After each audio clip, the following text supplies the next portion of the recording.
தன்னலமே இல்லாமல் அடுத்தவர்களுக்காக எல்லாவற்றையும் செய்ய துடிக்க கொண்டிருக்கக்கூடிய தனுசு ராசினியர்களுக்கு தனுசு ராசினியர்களுக்கு இந்த ஒரு மாத காலம் எப்படியெல்லாம் இருக்க போகுது, எப்படி இருக்க போதா, வேற லெவலில் டிரான்ஸ்மேஷன் காட்ட போறீங்க. இருக்கிற இந்த 12 ராசியில் ஆல்மோஸ்ட் நல்லா இருக்குன்னு சொல்லக்கூடிய ராசியில் முதன்மையான ராசி எனக்கு தெரிஞ்சு தனுசு தான் ஒரு மாதத்துக்கு.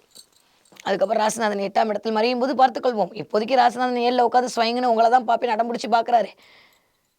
10க்கு அங்கேருந்து சனியுடைய பார்வை வேற, அது அந்த ராசிநாதனுடைய பார்வை ஓரளவுக்கு அப்படியே பேலன்ஸ் பண்ணுது.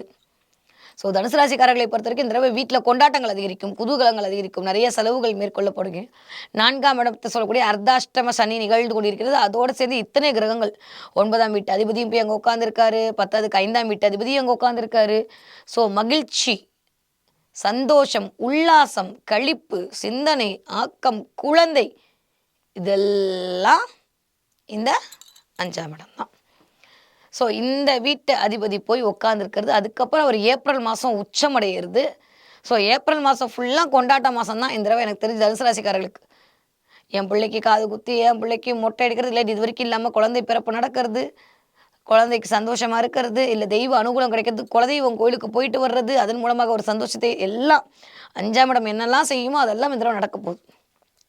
தனுசு ராசிக்காரர்களை பொறுத்த வரைக்கும் இந்த தடவை நிறையா நல்லவே எல்லாம் கூடி வரக்கூடிய காலகட்டம். அதே சமயம் அம்மாவுடைய உடம்புல கவனமாக இருக்கணும். அம்மாவுக்கு உங்களுக்கு வாக்குவாதம் வராமல் பார்த்துக்கோங்க. 4ஆம் இடம் தான் மனசில் ஏதாவது ஒரு சஞ்சலம் இருந்துக்கிட்டே இருக்கும்.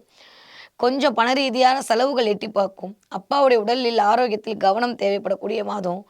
நீங்கள் அப்பாவாக இருக்கீங்கன்னா உங்களுடைய குழந்தைகளுடைய ஹெல்த்தில் கொஞ்சம் கவனமாக பார்த்துக்கணும்.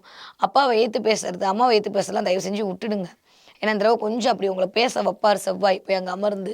அதனால் அதில் கொஞ்சம் கவனமாக இருக்கணும். ஏன்னா 12ஆம் வீட்டு அதிபதி போய் உட்காந்துருக்கிறது 5ஆம் இடத்துல கொஞ்சம் அப்பா அம்மாக்காக விரயம் செய்தலாம். அப்பா அம்மாக்காக செலவு செய்கிறது நல்ல விஷயம்தான். பட் ஆனால் அது கொஞ்சம் எதிர்பார்க்குறதோட கூட வர்றது அப்படின்ற மாதிரி போகும். அதே மாதிரி நீங்கள் அப்பா அம்மாவாக இருந்தீங்கன்னா உங்கள் குழந்தைங்களுக்காக செலவு பண்ணுறது அப்படின்ற மாதிரி கொஞ்சம் நிகழ்வுகள் நடக்கும். ஸோ இந்த தடவை எனக்கு தெரிஞ்சு தனுசு ராசிக்காரர்களுக்கு நிறைய செலவுகளும் சுகங்களும் சுப செலவுகளும் அதிகரிக்கக்கூடிய காலகட்டமாக இருக்குது. நிறைய பேருக்கு வேலை அப்படின்ற இடத்துல மட்டும்தான் கொஞ்சம் கவனமாக இருக்கணும். வேறு வேலை மாறலாமான்னு தேடிட்டு இருக்கவங்களுக்கு இந்த ஒரு மாதம் அமைதியாக இருங்க, அடுத்த மாதம் பார்த்துக்கலாம். இல்லைன்னா தேவையில்லாமல் ஏன்டா அந்த வேலையை விட்டோன்ற அளவுக்கு சில சினாரியோக்கள் வந்துடும். நிறைய பேருக்கு வேலையை விடுறதுக்கு நிறைய புதிய படிப்புகள் படிக்கலான்ற எண்ணம் ஒரு MBA படிக்கிறேன், MCA படிக்கிறேன், மாஸ்டர்ஸ் படிக்கிறதுக்கான வாய்ப்புகள்லாம் உண்டு. ஸோ மேற்கொண்டு படிக்கிறதுக்கான வாய்ப்பு இல்லை. படிப்பு சம்மந்தமாக ஏதாவது ஒரு எக்ஸாம் எழுதுறது, உங்களுக்கான திறமையை காட்டக்கூடிய படிப்புகளான கலை படிப்புகள்னு சொல்லக்கூடியது, ஆசிரியர் படிப்பு, PhD படிப்பு இதெல்லாம் இந்த தடவை அட்மிஷன் போடுறது, இது வரைக்கும் கிடைக்காத அமைப்பெல்லாம் கிடைக்கிறது, காம்படிட்டிவ் எக்ஸாமில் ஜெயிக்கிறதுன்ற மாதிரி தனுசு ராசிக்காரர்களுக்கு நல்லவே எல்லாம் கூடி வரக்கூடிய காலகட்டமாகத்தான் இருக்குது. நெகட்டிவாக ஒன்றுமே இல்லை. பட் ஆனால் ஆரோக்கியத்திலும் அண்டை அயலாரோட பேசுகிற வார்த்தையிலும் மாமனார் மாமியாருடைய வீட்டு பிரச்சனையிலையும் கொஞ்சம் கவனமாக இருக்கும். ஓகே, ஏப்ரல் மாதம் எனக்கு தெரிஞ்சு 5 தேதியிலிருந்து 25 தேதி வரைக்கும் கொஞ்சம் சொற்றம் சூழல்களை ஒத்து போகக்கூடிய 5ஆம் இடமும் வழுக்குது. ஸோ அதுதான் அதை கொஞ்சம் கவனமாக பார்த்துக்கணும். 5ஆம் வீட்டு அதிபதி போய் 4ஆம் இடத்துல இருக்காரு. அதுக்கப்புறம் 5ஆம் வீட்டில் போயிட்டு உச்சமடையக்கூடிய சூரியனுடைய அமைப்பு இதெல்லாம் சேர்த்து வைத்து பார்க்கும்போது புகழுக்காக நிறைய விஷயங்கள் நீங்கள் மேற்கொள்வீங்க. அடுத்தவங்க புகழணுமேன்னு சில விஷயத்தை மேற்கொள்வீங்க. என்ன மாதிரி உண்டா நீங்களே உங்களை வந்து பார்த்துட்டிப்பீங்க. கொஞ்சம் பெருமை பீத்தணுன்ற மாதிரி தோணும். அடுத்தவரிடம் கொஞ்சம் அப்படியே ஒரு மாதிரி கர்வம் வரும். இதெல்லாம் வந்தால் தானே, அப்புறம் இதெல்லாம் இருந்ததுன்னா வரதானே செய்யும். இது ஒரு மாதிரி பாசிட்டிவ் சைட். உங்கள் சுயஜாதகம் நல்லா இருக்கிற பட்சத்தில், ஒருவேளை சுயஜாதகத்தில் ஒரு மாதிரி இருக்குது அப்படின்ற பட்சத்தில் கொஞ்சம் கோர்ட்டு கேஸு வம்பு வழக்கு இதெல்லாம் வந்துட்டு போகிறதுக்கான வாய்ப்புகளை அர்த்தாஷ்டமி சனி, ஏன்னா அஷ்டம சனி என்ன கொடுக்கும், அதோட பாதி அர்த்தாஷ்டம சனி கொடுக்கும். அங்கே இருக்கிறதோ சூரியனும் செவ்வாயும். ஸோ கோர்ட்டு கேஸு சனியோட காம்பினேஷன், கோர்ட்டு கேஸு வம்பு வழக்கு வர்றதுக்கான வாய்ப்புகள் உண்டு. இது வரைக்கும் இல்லாமல் கேஸ் என்ட்ரி ஆகிடுச்சு, கோர்ட்டுக்கு வாசலில் மிதிக்கணும், சமாதானம் ஆகணும், வக்கீலோட கனெக்ட் ஆகணுன்ற மாதிரி ஏதோ ஒன்று இருக்குது. ஸோ அதனால் அதை பார்த்துக்கோங்க. மற்றபடி எல்லாம் நல்லாயிருக்கு. படிக்கிற தனுசு ராசிக்கார பிள்ளைங்க எப்படி இருப்பீங்க, சூப்பராக படிப்பீங்க.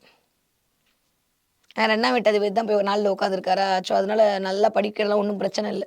வருமான வரத்துலேயும் பிரச்சனை இல்லை. எல்லாம் நல்லா தான் இருக்க போகுது.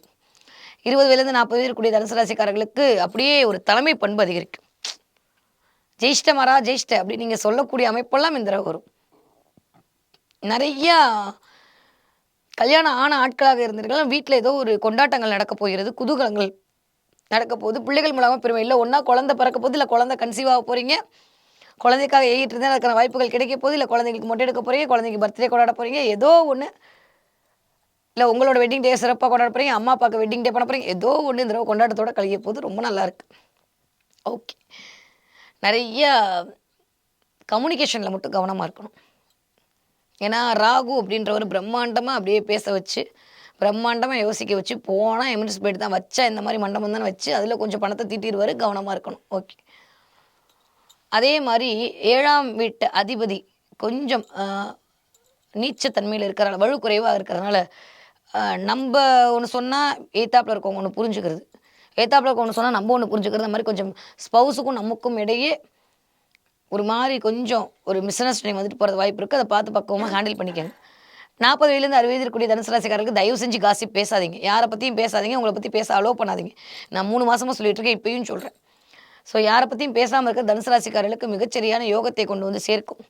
நிறைய தனுசு ராசிக்காரர்களுக்கு இந்த தடவை வந்து ட்ராவல் நிறைய அலைச்சல், நிறைய நீங்கள் வாத்தியாராகி நிறைய பேருக்கு உபதேசம் சொல்லக்கூடிய அளவுக்கு உங்களுடைய மதிப்பு மரியாதை உயர்தல், குரு தான் வீட்டை தானே பார்க்கும்போது சமசப்தமாக பார்வையாக பார்க்கும்போது நிறைய confident power, will power increase பண்ணும். நிறைய மந்திரங்களோடு கனெக்ட் ஆகுது. மந்திர உபதேசம் கொடுத்தல் இல்லை வாங்கல், இது எல்லாமே இந்த வயது ஒத்தவர்களுக்கு வரும். திடீர்னு உங்களுக்கு வந்து திடீர்னு ஒரு மந்திர உச்சாடனம், பரிகாரங்கள், கோவில்கள், இது சம்மந்தப்பட்டு நீங்கள் பயணப்படுறது, இல்லை அதை 4 பேருக்கு சொல்கிறது, நான் அந்த கோயிலுக்கு போயிட்டு வந்தேன்ப்பா ஜெயிச்சிட்டேன் நீயும் போப்பான்னு சொல்கிறது, நிறைய அஸ்ட்ராலஜரோட கனெக்ட் பண்ணி விடுறது, இதெல்லாம் தனுசு ராசிக்காரர்கள் இந்த தடவை 40 வயதுலேருந்து 60 வயது தாண்டினவங்க செய்வீங்க. நிறைய அஸ்ட்ராலஜரை போய் இந்த தடவை மீட் பண்ணுவீங்க. அதற்கான வாய்ப்புகளும் உண்டு. ஸோ தனுசு ராசிக்காரங்களை கூட்டி கழிச்சு பார்த்தோம்னா இந்த மாதம் மிகச்சரியான மாதமாக, உங்களுடைய திறமையை வெளிப்படுத்தக்கூடிய மாதமாக, வீட்டில் கொண்டாட்டங்கள் வரக்கூடிய மாதமாக, உங்களுக்கான அங்கீகாரத்திற்கான மாதமாக, கொஞ்சம் அலைச்சலை தரக்கூடிய மாதமாக இனிதே மலர காத்திருக்கிறது. ஓகே. தனுசு ராசிக்காரங்க இந்த என்ன தெய்வத்தை வழிபாடு செய்வேன்? அனுமன் வழிபாடு உங்களுக்கு மிகச்சரியான ஏற்றத்தையும் மாற்றத்தையும் கொடுக்கக்கூடிய வழிபாடாக அமையும். முடிஞ்ச புதன்கிழமை அன்னைக்கு வெற்றிலை மலை சாத்தி அனுமனை வழிபாடு செய்து விட்டு வாருங்கள். மற்றபடி எல்லாமே ஏறுமுகம்தான். தனுசு ராசிக்காரங்க இந்த தடவை என்ன பார்ப்பீங்க அப்படின்னா, நிறைய கோவில் மணி பார்ப்பீங்க. மணி பார்க்கறது, மணி சத்தம் கேட்கறது, பெல் சிம்பிள் பார்க்கறது, இல்லை நீங்களே திடீர்னு இந்த வீட்டில் இந்த வாஸ்து பெல்லெல்லாம் வாங்கி வைக்கிறது, கோயிலுக்கு போனால் எங்கேயாவது மணி அடிக்கிறது, மணியோடு இந்த தடவை கனெக்ட் ஆகுது, அந்த சத்தங்களோடு இந்த தடவை கனெக்ட் ஆகுது. அதை தாண்டியும் நிறைய கிளி பார்ப்பதற்கான வாய்ப்புகள் உண்டு. இது ரெண்டையும் பார்த்தீங்கன்னா எனக்கு கமெண்ட்டில் சொல்லுங்கள். ஓகே. தனுசு ராசிக்காரங்க நிறைய கிளி பார்க்கறது, இல்லை மணி சத்தம் மணியோடு கனெக்ட் ஆகிறதுக்கான வாய்ப்புகள்லாம், இல்லை நீங்கள் போய் இருக்கிற வீட்டில் எங்கேயாவது மணி தொங்குறது, பெரிய மணியோட கனெக்ட் ஆகுது, இதெல்லாம் இருக்குது. இந்த பேரோட கனெக்ட் ஆவீங்க இந்த தடவை. இதெல்லாம் இந்த தடவை தனுசு ராசிக்காரர்களுக்கு நிகழ காத்திருக்கிறது.